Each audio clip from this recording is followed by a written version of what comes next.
Bueno, muchas gracias por la presentación. Bueno, vamos a comenzar con la primera frase y que es sobrevivir no alcanza. Y esto tiene que ver con que hace 30 años nuestra única meta como médicos era que los pacientes congénitas sobrevivieran. Y hoy sobreviven, pero eso ya no nos alcanza. La cardiología pediátrica es una historia de éxito extraordinaria. La cirugía natal es cada vez más precisa, y esto lo vemos día a día, y los cuidados intensivos son altamente especializados. Hay avance en la anestesia, en la circulación extracorpórea, inclusive en los monitoreos. Y hay en muchos centros más del 90% de los niños con cardiopatías congénitas complejas llegan a la adultez. Y eso la verdad que es enorme. Pero cada logro técnico genera una nueva responsabilidad. La pregunta ya no es solo, ¿vive? Como nos preguntábamos antes, sino que la pregunta es, ¿cómo viven estos pacientes? Esto cambió el paradigma. Cuando disminuye la mortalidad, aparece algo que antes nos quedaba como oculto, la morbilidad crónica que es invisible. No siempre es reintervención, no siempre es falla cardíaca, es más sutil. Dificultades en funciones ejecutivas, problemas atencionales, rendimientos escolares de menor al esperado, impacto emocional y no menos la carga familiar que está sostenida en el tiempo. Esto es el cambio en el paradigma. El desafío ahora no es solo prolongar la vida, sino también optimizar la trayectoria que puede llegar a tener esta vida. Tenemos que preguntar qué significa el riesgo. Históricamente en cardiología, riesgo significaba, o en las cirugías cardiovasculares, perdón, en cardiopatías congénitas, el riesgo significaba mortalidad quirúrgica. Hay riesgos, hoy, perdón, mejor dicho, los riesgos significa probabilidad de una trayectoria más compleja. Hay riesgos anatómicos, quirúrgicos, neurológicos, sociales y familiares.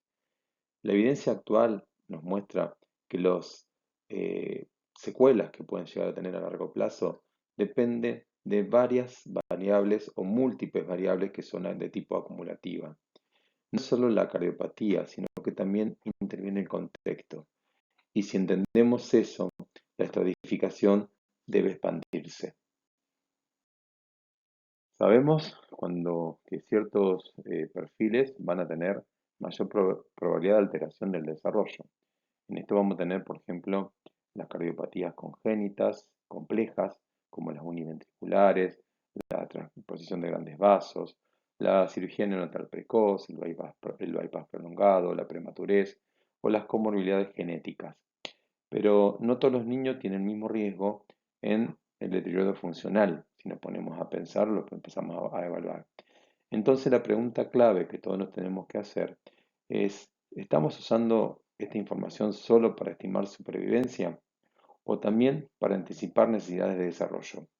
Porque si el riesgo es mayor, el seguimiento tiene que ser proporcional a ese riesgo.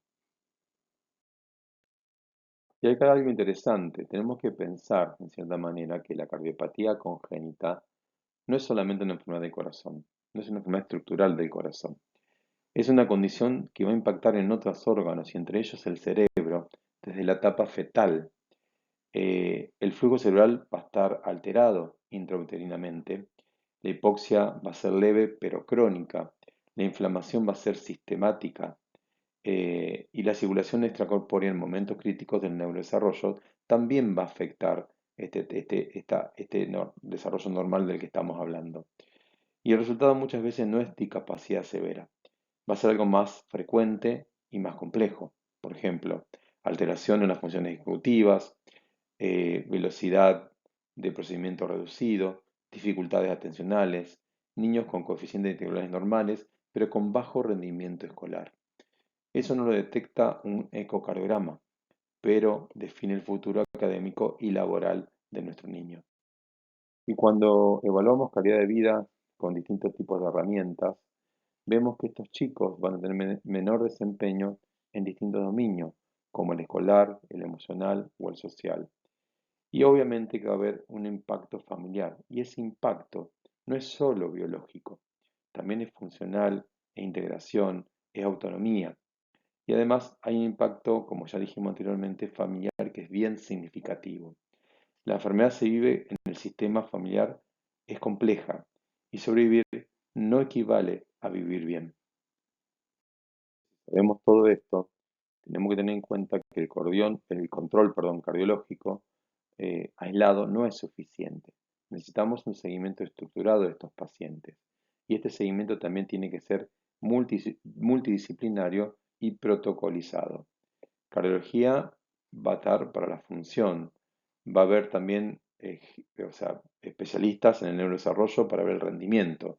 Psicología para lo emocional. Trabajo social para el contexto en que se va a encontrar nuestro paciente. Y tiene que haber una transición organizada a la vida adulta de estos chicos. Sin estructura, ese deterioro va a ser silencioso y la vamos a detectar muy tarde.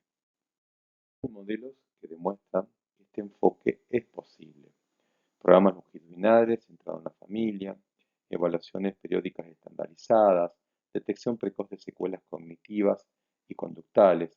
No solo se trata de más consultas, se trata de que mejoremos el diseño del sistema. Pasar de lo que se dice de la medicina episódica a medicina de tipo longitudinal. Hoy, además, contamos con herramientas predictivas, modelos que integran variables anatómicas, quirúrgicas y clínicas. La inteligencia artificial permite identificar niños con mayor riesgo de deterioro funcional, no para etiquetar, pero sí para intervenir antes. La medicina personalizada no es un concepto de tipo futurista, es algo que tiene que estar ya preestablecido desde hace mucho tiempo. Es una herramienta concreta para mejorar sobre todo la trayectoria de estos pacientes. Todos sabemos que los primeros 3 años de vida es una ventana crítica, porque en este periodo es donde hay mayor plasticidad cerebral y que intervenir tempranamente va a modificar estos circuitos. Por eso, con la estimulación adecuada, con un apoyo parenteral y una detección precoz, vamos a mejorar y cambiar la trayectoria de este paciente. No actuar en esta etapa es perder una oportunidad biológica irrepetible. Y nosotros sabemos que quienes tienen mayor riesgo, estos pacientes, y por lo tanto eso nos obliga a actuar. Y si hablamos de momentos críticos, también la transición a la vida adulta también es otro momento de vulnerabilidad. ¿Por qué? Porque en este periodo es muy común que se abandonen los controles, pueden aparecer complicaciones tardías, puede generar impacto a nivel laboral y social de estos pacientes. Sobre todo también está comprobado con un montón de estudios que hablan de problemas psicosociales. No podemos permitir que un paciente que sobrevivió a una cirugía neonatal compleja desaparezca después del sistema a los 18 años. La continuidad es parte del tratamiento. ¿Qué debemos hacer? Hay 5 acciones que son concretas. 1. La estratificación formal al alta neonatal, viendo el riesgo. 2. Programar el seguimiento según el riesgo que tenga este paciente. Lo tercero es hacer una evaluación protocolizada del neurodesarrollo. Lo cuarto es hacer medición sistémica de calidad de vida. Y el quinto son transiciones planificadas a la vida adulta. Esto que estoy hablando no es un idealismo, es calidad asistencial, es ética profesional. Y si conocemos el riesgo y no actuamos, estamos fallando.